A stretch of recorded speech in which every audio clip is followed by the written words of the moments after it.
Assalamualaikum warahmatullahi wabarakatuh. Gimana kabarnya hari ini? Semoga tetap sehat ya nak. Karena kalau kita sehat, insya Allah belajarnya lebih semangat. Pada pertemuan kali ini kita akan membahas tentang mobilitas sosial. Sebelum kita lanjutkan, coba simak video berikut ini.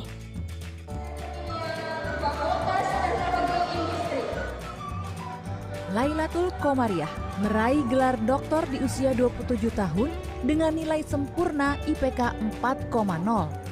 Siapa sangka anak sulung dari 3 bersaudara ini berhasil menempuh pendidikan hingga S3 meski hidup dalam keterbatasan ekonomi. Ayahnya, Saningrat, sehari-hari bekerja sebagai penarik becak. Ibunya, Rusmiati, bekerja membantu tetangganya membuat tempe. Saningrat dan Rusmiati pun tak kuasa menahan haru saat menghadiri wisuda Laila. Kisah Lailatul Qomariah dalam video tersebut merupakan contoh mobilitas sosial. Jadi, apa ya mobilitas sosial itu? Mobilitas sosial adalah perpindahan posisi seseorang dari lapisan yang satu ke lapisan yang lain. Mobilitas sosial dapat berupa pergerakan sosial ke atas, dapat juga berupa pergerakan sosial ke bawah. Beberapa pengertian mobilitas sosial menurut para ahli.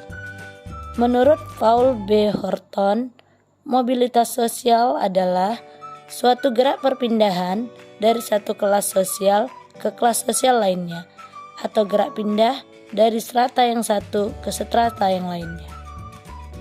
Menurut Kimball, Young, dan Raymond, mobilitas sosial adalah suatu gerak dalam struktur sosial, yaitu pola-pola tertentu yang mengatur organisasi suatu kelompok sosial.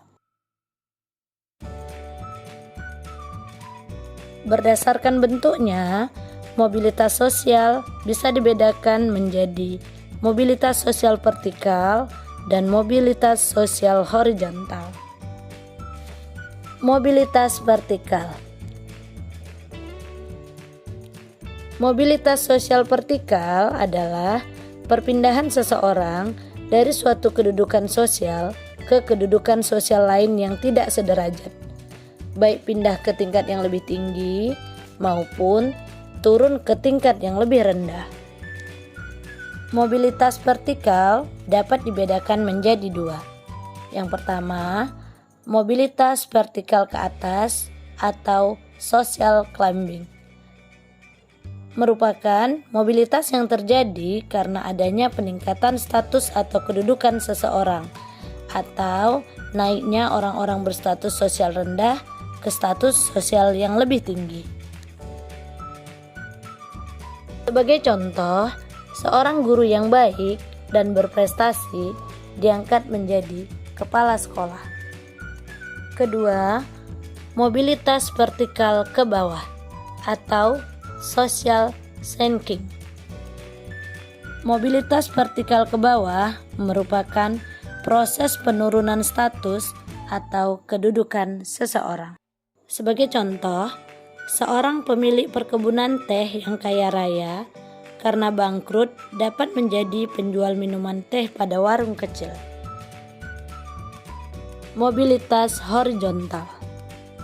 Mobilitas horizontal adalah perpindahan status sosial seseorang dalam lapisan sosial yang sama. Pada mobilitas horizontal tidak terdapat perubahan dalam derajat kedudukan seseorang. Sebagai contoh, seorang guru yang bekerja di SMP 1 dimutasi ke SMP 2, tapi masih tetap dengan jabatan yang sama, yaitu guru. Setelah kita mempelajari pengertian dan contoh-contoh mobilitas sosial, tentu kita banyak mendapatkan pelajaran penting bagaimana gerak kehidupan manusia. Ibarat roda yang berputar, kadang di atas dan kadang di bawah. Jadi, manusia harus sadar bahwa kedudukan tersebut merupakan amanah yang harus dijalankan dengan baik. Untuk tugasnya, coba kalian cari beberapa contoh dari adanya kasus atau peristiwa mobilitas sosial yang terjadi di lingkungan tempat tinggal kalian, baik yang dialami oleh saudara ataupun teman kalian sendiri. Sampai di sini dulu ya materi kita hari ini. Semoga apa yang kita pelajari hari ini bisa bermanfaat buat kita. Dan sampai ketemu kembali di materi yang selanjutnya, yaitu faktor-faktor pendorong dan penghambat mobilitas sosial. Assalamualaikum warahmatullahi wabarakatuh.